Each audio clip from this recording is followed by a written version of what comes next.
Hello and welcome to the gameplay video for Picnic Panic. I'm going to give you a brief overview on how to start out this game, give you an idea of the components, and then give you a couple sample turns. So the first things you'll see here is you've got your ant figures. So we've got a unique sculpt for each tribe of ants. You've got the black ants, the firstborn, and the horned ants. You're going to see each tribe has its own unique symbol and anthill.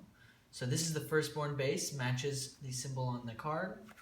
The horned ants over here, and the black ants right here. And lastly, you've got the nomads who will start in here. So we've got set up here for a 3-player game. If you do want to do a 2-player game, you just take out one of these tribes, and for a 4-player game, you're going to actually add in those nomads who start in the center of the table. So other than the home bases, you've got these secondary bases, and these match those symbols. These can be placed anywhere outside of this white, and basically it's going to create an extra spot where you can spawn your figures. And you've got these candy chits. These are what you were going to use. This is what comes with the game. And so when you land on a piece of candy, you can start carrying this back. When you get it home, then you get to score it, and that's how you win the game.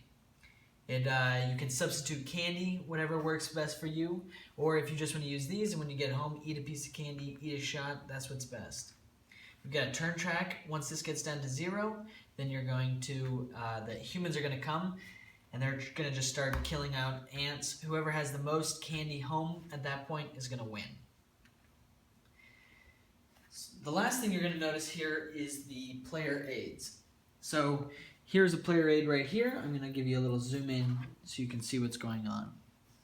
So you can see right here you've got a sequence. So you're going to move your ants, fight, and then spawn. You've got your stats here. So your attack value is 2. Basically what that means is when you roll an attack, you're going to add 2 to the number. For your defense value, you got a 2, so you're going to add a 2 to your number. And this is your move. So you're going to move 5 spaces with every ant on your turn, and 2 spaces if you're carrying candy. You'll see here we've got the reinforcement track. And so when an ant dies, he's going to go to the end of this track, and then every turn you'll scoot these guys up on your spawn sequence. If he's in this circle on the spawn sequence, he's going to come out, and he's either going to start on your home base or your secondary base.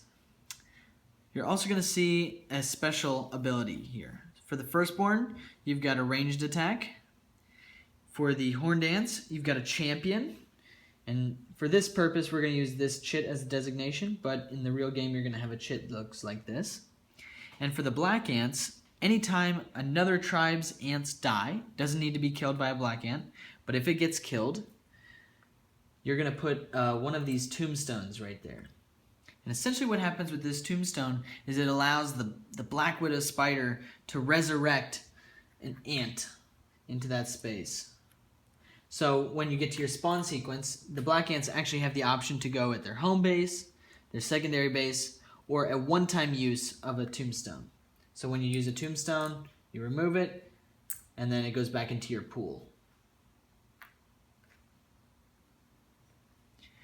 The last thing on this that you'll notice is this is for setup. You'll see 2 ants, 2 ants. So for the firstborn, you're going to start with 2 ants on this circle and 2 ants on this circle. The rest of your ants will start on and around your base. For the horned ants, it's 1 and 1, and for the black ants, you're going to have 3 and 3. You'll see that 1 ant actually goes out front because there's 8 ants that are starting here. So the order of turns goes, the firstborn will move first because they are the first. The horned ants are second, and then the black ants will move third. If there's a nomad player, they'll move 4th. So on your turn, you're going to move your ants. The firstborn move 5 spaces, and you get to move all of your ants. So you're going to do all that.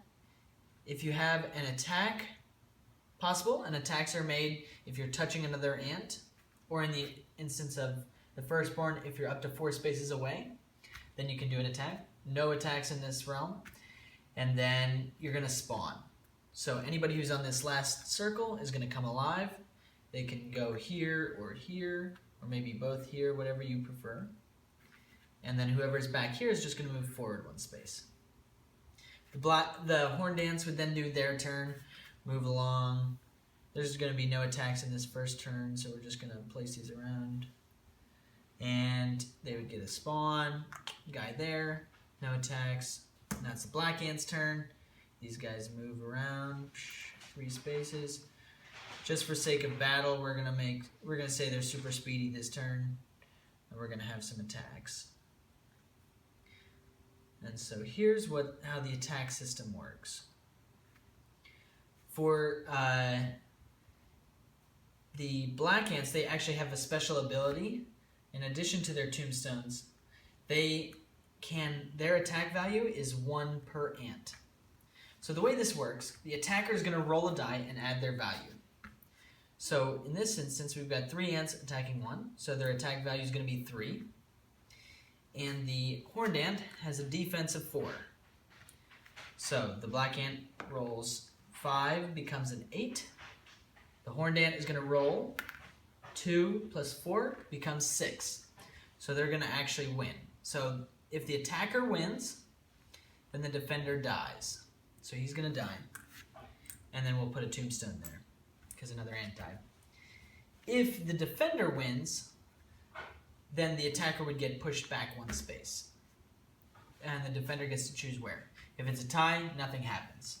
So let's go over here. We're going to do individual attacks for this one. So he's only going to have an attack value of 1, and the firstborn has a defense of 2.